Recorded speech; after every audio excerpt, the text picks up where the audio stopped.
We heard in that reading from St. Peter, him declaring that you are a chosen race, a royal priesthood, a holy nation, God's own people, in order that you may proclaim the mighty acts, whom called you out of darkness into his marvelous light.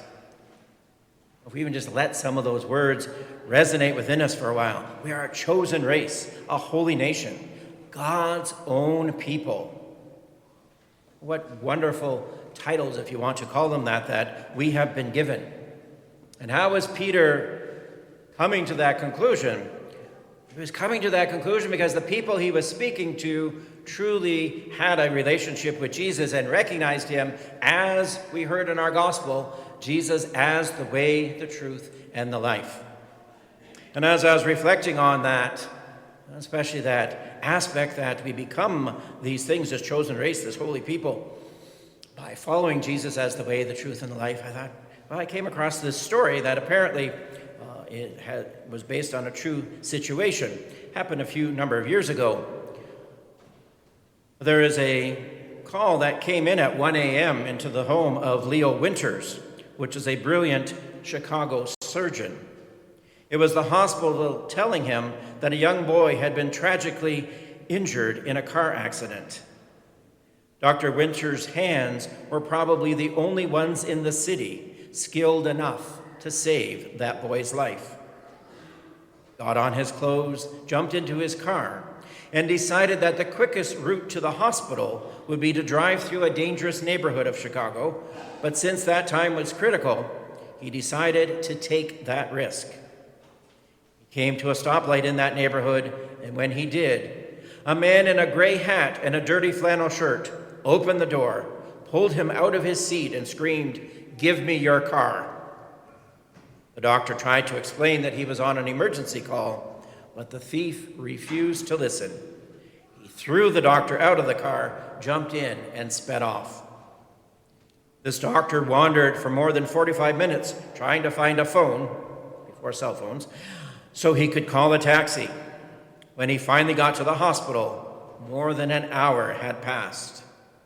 He ran through the hospital doors, up the stairs to the nurse's station.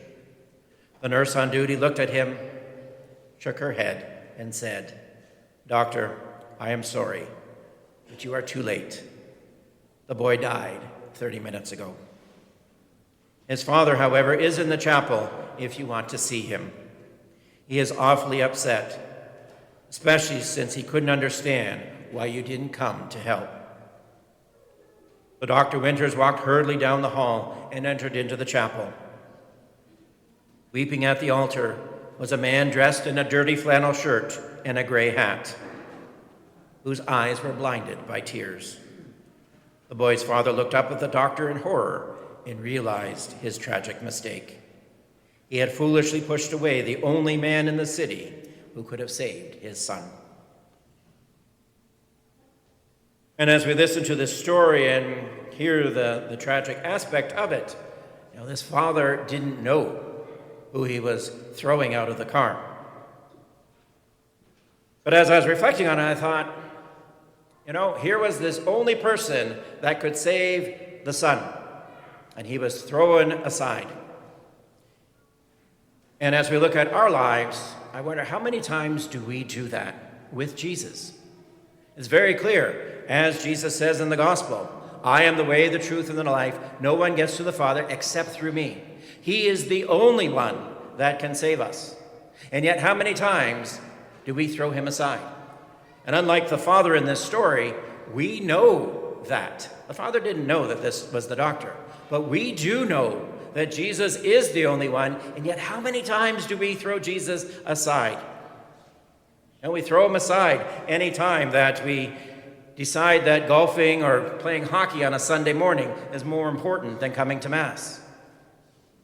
We throw Jesus aside any time that we go, well, I'm just going to scroll through all my social media and I'll get to prayer later, and later never happens. We throw Jesus aside when we look at our financial situation, we paid our bills, and we say, oh, there's some extra here. Maybe I'll just donate to a slot machine instead of giving to the poor and helping those in need. Choices. It all comes down to choices. Are we going to choose Jesus as the way, the truth, and the life? Or are we going to choose the life, the way, the truths, as distorted as they are, that society sometimes presents to us? And that's what we have to decide. Because even looking at those things that I mentioned, I have no issue with golf. I have no issue with hockey. But where does Jesus fit? So maybe, yes, you do that on a Sunday morning. We have Mass Saturday evening, and throughout this city, there are other times during the day, on a Sunday even into the evening at Assumption, that Mass is available. We can choose to do both. Looking at the social media, no issue with social media. Of course, providing you're watching and looking at the right things. Why not pray first? And then it doesn't matter how long you get drifting into social media. You've already at least shown your focus is on Jesus. You haven't cast him aside. Same with the slot machines. If you think that that's going to get you somewhere, good, go for it. But let's first donate to the poor and those organizations that help them, and then do whatever you want after if you think that's a responsible thing to do. Choices. And we can be part of the world after we've making sure that we've taken care of turning to the only one that can save us. And it's interesting, in our gospel, Jesus says, I am the way, the truth, and the life. He doesn't say, I am a way, a truth, and a life. He's very clear. And I think that's what we need to keep remembering in our own hearts and in our own lives. Jesus is the only one. And the one, as we heard in our gospel, that has gone before us to prepare a place in his Father's home. How amazing is that? And that's what we have to always remember, because the world tries luring us down other paths. Jesus is saying, no, this is the path that's going to lead you to eternal life in the heavenly kingdom. Pay attention to that.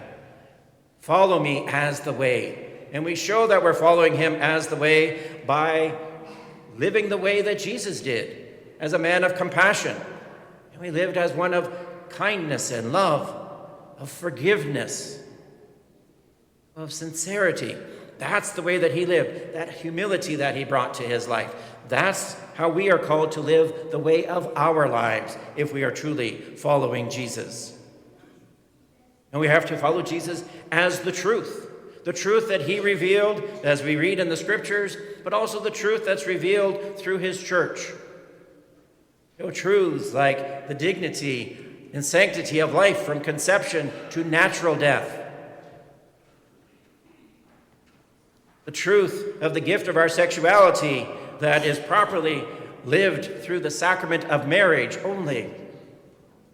Fullness expression of. The truth that we have been made stewards of creation, and so we need to care for creation, not abuse it and neglect it. The truth that every person is created in the image and likeness of God, and they need to be treated with respect. These are the truths that Jesus in our church teaches us, and we need to follow those. But I know at different times, perhaps, we don't. Even the church has not always been faithful to those truths. That doesn't mean that the church is bad or that you or I are bad when we're not. That means we just made poor choices, and we need to make choices that right things again. You have a God that says, okay, get back on track again. You know the truth, follow it now. And then ultimately we need to, how do we plug into that life of Christ? That's where he was very kind and generous in giving us the sacraments, in particular the sacrament of the Eucharist that we get to share in each and every week. Through our family of parishes, these last 3 weeks, we've been having children making their first communion, the first time that they're able to share in the life of Jesus with receiving his actual body and blood. How precious a gift is that? The other sacraments too. Last night here at St. Simon and St. Jude, we celebrated baptism, a choice that the parents made to want their child, Maya, to be welcomed into that life of Christ through the waters of baptism.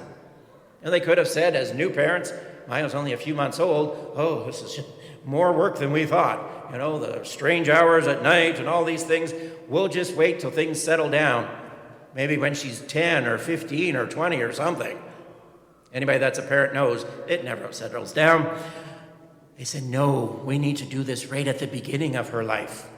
We need to allow her to share in that life of Jesus right from the beginning. So they brought her to the sacrament of baptism. And we share in that life by hearing his word and what he did through the scriptures. You know, so many different ways that we can be aware of his life and are brought to share in his life. Very much, we need to keep those words revolving in our head. Jesus saying, I am the way, the truth, and the life. No one comes to the Father except through me. That's our path to the heavenly kingdom. I know it's interesting. St. Thomas A. Kempis, the author of The Imitation of Christ, took that phrase of Jesus and says this: without the way, there is no going. Without the truth, there is no knowing. And without the life, there is no living. That's how important Jesus as the way, the truth, and the life is for us. Without that, there's no going, there's no knowing, and there is no living. Further to that, if that's all true, then there's no eternal life for us in the heavenly kingdom.